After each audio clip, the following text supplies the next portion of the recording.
बिस्मिल्लाहिर्रहमानिर्रहीम, अस्सलाम वालेकुम। अच्छा, तो स्टूडेंट्स अभी हम अपने ब्लॉक 9 का अगला CFIC करने लगे हैं। ये CFIC रिगार्डिंग है आपके सोप नोट्स के कि सोप नोट्स आपने कैसे डालने हैं जी। अच्छा, अब एक दफ़ा आप सोप नोट्स को भूल जाएं, पहले मैं आपको कुछ बैकग्राउंड इन्फॉर्मेशन दे लूँ, आपका थोड़ा कॉन्सेप्ट बना लूँ। उसके बाद जब मेरी तकरीर ख़त्म होगी तो आपको ऑलरेडी पता लग चुका होगा कि भाई आप सोप नोट्स सीख चुके हो। अच्छा, अगर आपको याद हो तो ब्लॉक 6 में जो आपने अपनी सेकेंड ईयर के आखिर पे किया था, एक CFIC था रिगार्डिंग हिस्ट्री टेकिंग। उस CFIC में हमने क्या कुछ देखा, अगर आपको याद नहीं है तो आप जाके ब्लॉक 6 में उसकी वीडियो दोबारा देख सकते हैं जी।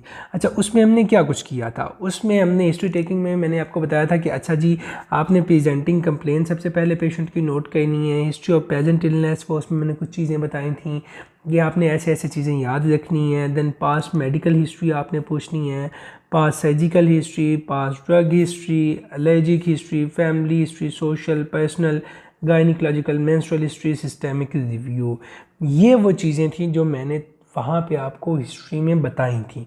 और मैंने आपको वहाँ पे ये भी बताया था कि आपके लेवल पे जस्ट इतनी हिस्ट्री UHS उस लेवल पे एक्सपेक्ट कर रहा है।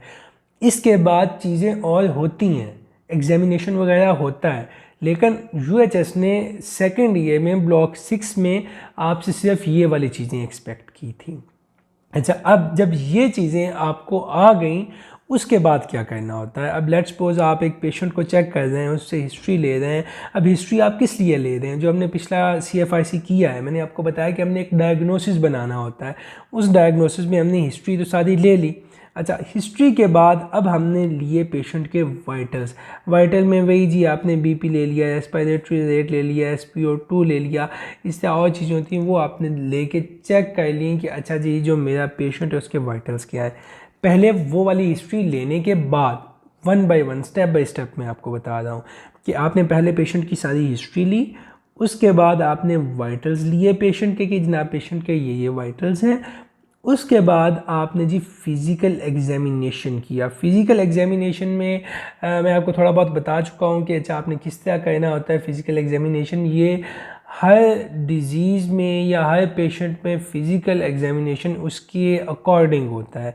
अभी हमारी यहाँ पे ये डिस्कशन नहीं है कि फ़िज़िकल एग्जामिनेशन कैसे किया जाता है, बस आपको बैक इन माइंड अगर थोड़ा बहुत भी आइडिया है कि अच्छा फ़िज़िकल एग्जामिनेशन कैसे करते हैं, या वो जिसमें हम देखते हैं कि जी अच्छा अगर जॉन्डिस है तो उसकी आंखें पीली हैं या नहीं हैं, तो इस तरह की चीज़ें एग्जामिनेशन में आती हैं। ठीक हो गया जी, हमने वाइटल्स लिए, वाइटल्स के बाद हमने कर लिया जी फ़िज़िकल एग्जामिनेशन। ठीक है जी, फिजिकल एग्जामिनेशन के बाद मैंने आपको बताया था कि हमने टेस्ट या इमेजिंग करवानी है, हमने अपने मरीज़ को भिजवा देना है टेस्टों के लिए। या अगर हमें वो लेट्स सपोज अपेंडिक्स का एक पेशेंट आया है, वो कहता है जी मुझे ना जो मेरी राइट साइड है पेट की नीचे करके मुझे बड़ा दर्द हो रहा है। आपने उससे हिस्ट्री ली, आपने एग्जामिनेशन किया, तो आपको पता लगा कि अच्छा हाँ जी मुझे लग रहा है शायद इसको अपेंडिक्स हो। तो आप क्या करेंगे, आप उसको अल्ट्रासाउंड के लिए भिजवा देंगे। अल्ट्रासाउंड एब्डोमेन आप उसका करवाएंगे, उसमें देखेंगे कि जी इसकी अपेंडिसाइटिस तो नहीं हो रहा। 7 टेस्टों में आप उसका ब्लड CP वगैरह करवा लेंगे, उसमें आप देखेंगे ल्यूकोसाइट काउंट रेज तो नहीं है। इस तरह की चीज़ें टेस्ट इमेजिंग में आप करवा लेंगे। ठीक हो गया जी, उसके बाद आप फाइनली एक डायग्नोसिस बनाएंगे।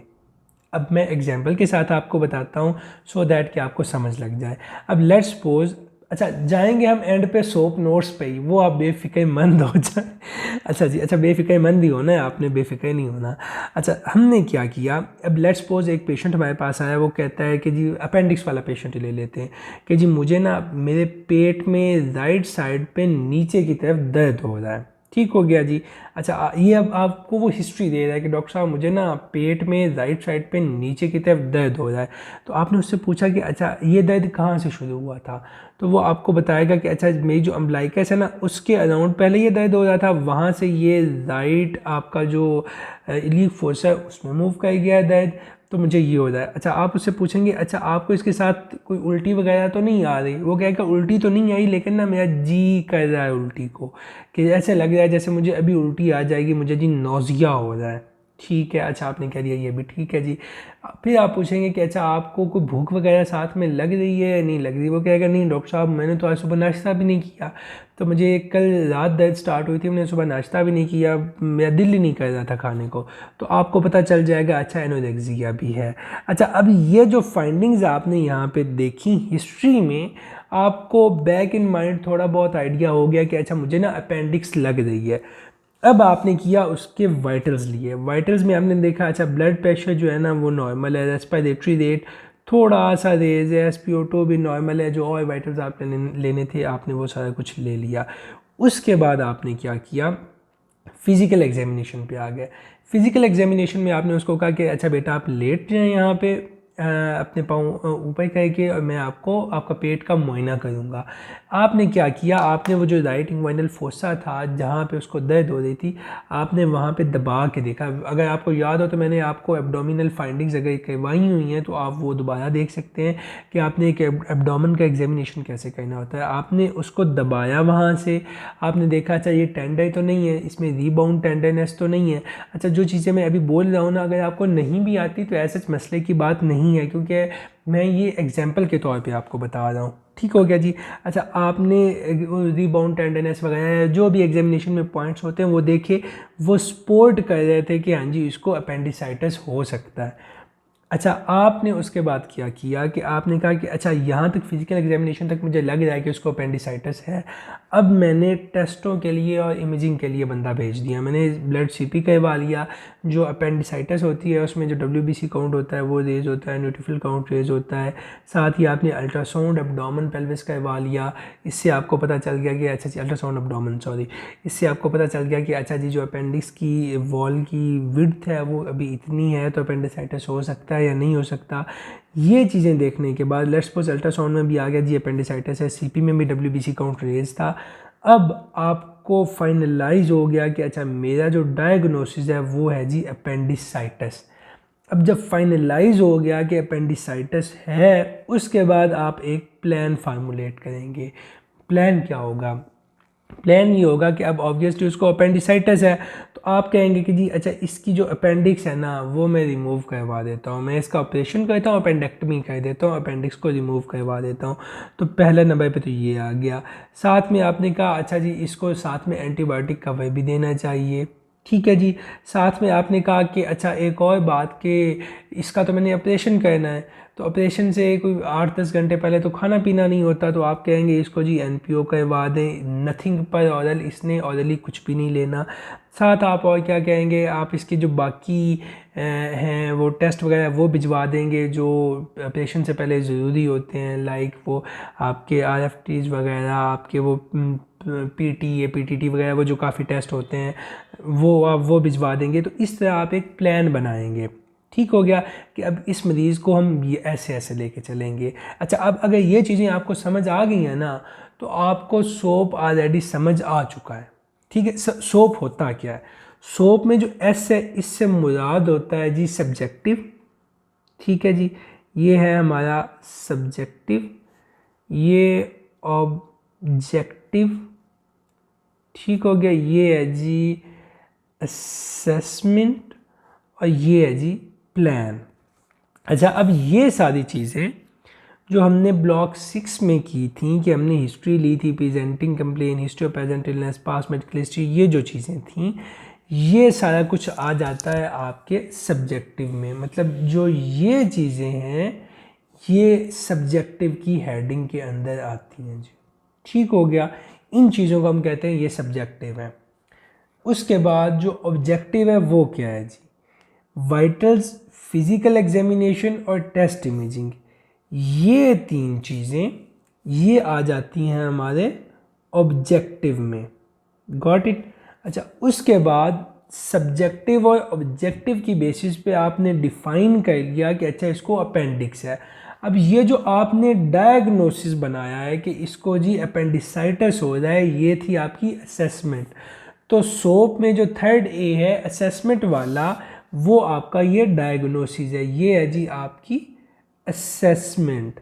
असेसमेंट के बाद P है जी प्लान। ये जो आपने आखिर पे प्लान बनाया था कि हमने ये मरीज़ को करना है, तो ये हो गया जी आपका प्लान।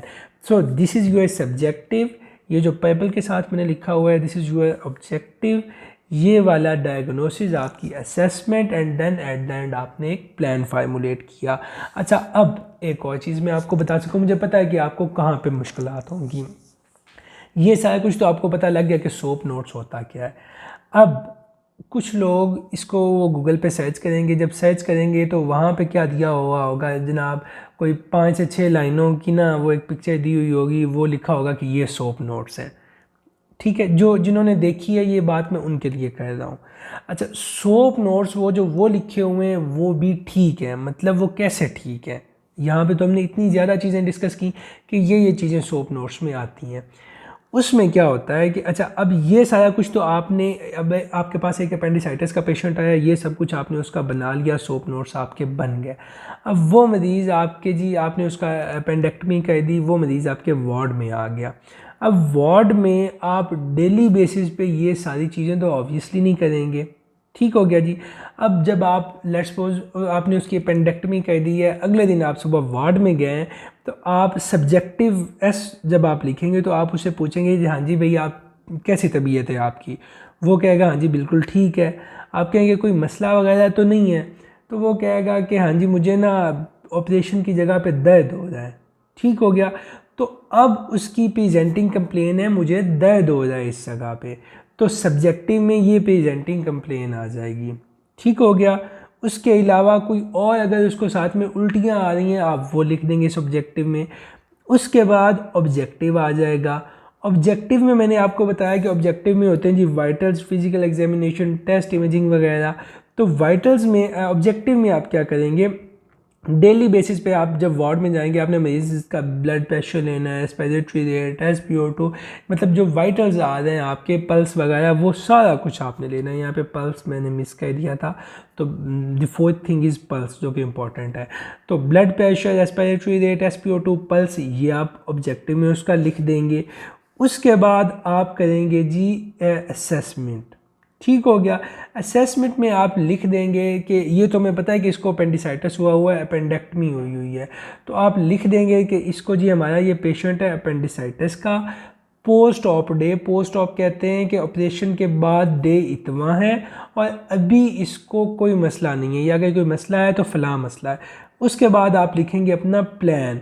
अब लेट्स सपोज उसको उल्टी आ रही है, उसने बताया डॉक्टर साहब मुझे रात पूरी उल्टियाँ आती रही हैं, तो आप लिख देंगे कि अच्छा जी इस बंदे को ना आप वो इंजेक्शन लगा दें उल्टी ना आने वाला, गॉट इट। साथ में इसको जी जिंक लैक्टेट लगा दें।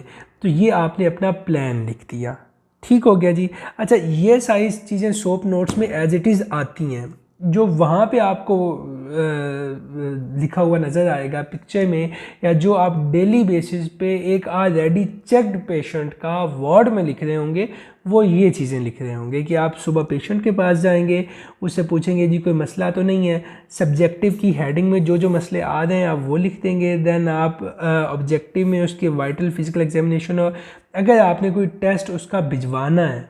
अब लेट्स सपोज एक मरीज़ था आपके पास आने से पहले, जब आपने अभी यहाँ पे उसको चेक किया था अपेंडिसाइटिस, जब उसको अभी उसकी अपेंडिक्स नहीं निकली थी तो उसका CP में WBC काउंट रेज था, ठीक है। अब अगले दिन आप दोबारा CP करवा के देखेंगे कि क्या ये ब्लड काउंट नीचे आया है या नहीं आया, गॉट इट। तो वो भी आप यहाँ पे लिखेंगे। देन आप असेसमेंट लिखेंगे और आखिर पे प्लान लिखेंगे। So these notes are SOAP notes. So आप जो वहाँ पे देख रहे होंगे वो नोट्स भी ठीक हैं, ठीक है। और जो मैंने आपको ये चीज़ें बताई हैं ये भी सही हैं। मैंने आपको बता दिया कि कैसे वो वाले जो शॉर्ट नोट्स हैं इसमें से निकाल के उन्होंने बनाए होते हैं। सो होप सो आपको समझ लग गई होगी। अगर आपका कोई भी क्वेश्चन हो तो आप नीचे कमेंट सेक्शन में पूछ सकते हैं।